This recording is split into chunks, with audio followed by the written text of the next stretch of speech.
আমাদের এদিকে 2-3 দিন যাবত অনেক বৃষ্টি হচ্ছে আর বৃষ্টির দিনের অনেক মজার একটি খাবার হচ্ছে গরুর মাংস। আমিও আজকে গরুর মাংস রান্না করব। রান্না করার জন্য ফ্রিজ থেকে মাংস বের করে নিলাম। এখন মাংসের বরফ ছাড়ার জন্য মাংসগুলো বৃষ্টির পানিতে ভিজিয়ে রেখেছি। ওইদিকে দেখো বৃষ্টিতে পাকা আমগুলো কেমন টপ টপ করে পড়ছে।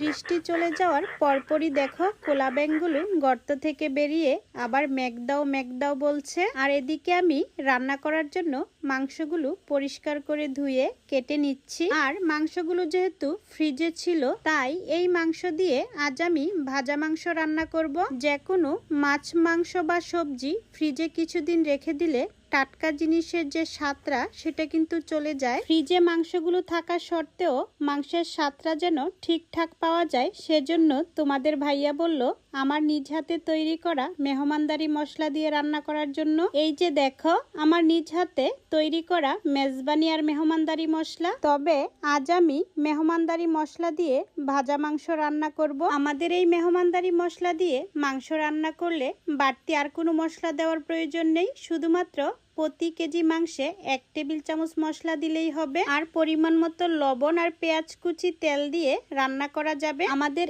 এই মশলাটা 20 থেকে 26টি মশলার উপকরণ দিয়ে তৈরি করা। আদা রসুন থেকে শুরু করে মরিচ, হলুদ, ধনিয়া পরিমাণ মতো দিয়ে 20 থেকে 26টি মশলার উপকরণ দিয়ে এই মেহমানদারি মশলাটা তৈরি করেছি। এই মশলাটা দিয়ে সবাই রান্না করতে পারবে।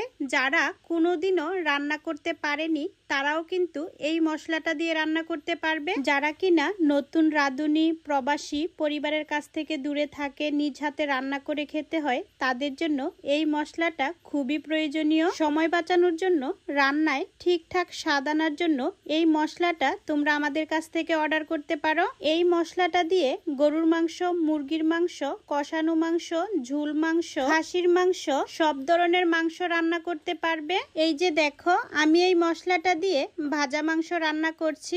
দেখো মাংসের কালারটা দেখতে কতটা সুন্দর লাগছে। মশলা অর্ডার করার জন্য 013360576662 এই নাম্বারে ইনবক্সে যোগাযোগ করতে পারো। এদিকে দেখো গাছ থেকে টুপ করে একটা আম পড়ে গেল, একদম গাছ পাকা আম। দেখো আমটা পড়ে ফেটে গেছে।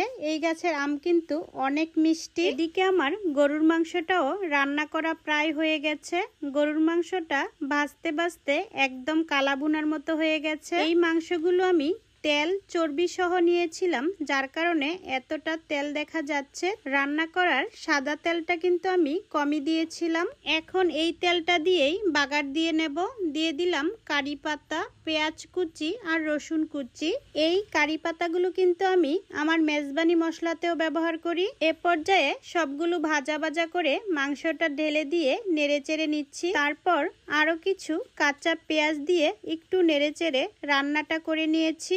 এভাবে কিন্তু কুরবানি ঈদের মাংস রান্না করে খেয়ে দেখতে পারো। যখন ফ্রিজ ছিল না তখন কিন্তু মা চাচিরা মাংস গরম করতে করতে ঠিক এমন হয়ে যেত। আর সেই মাংসগুলো খেতে অনেক ভালো লাগতো।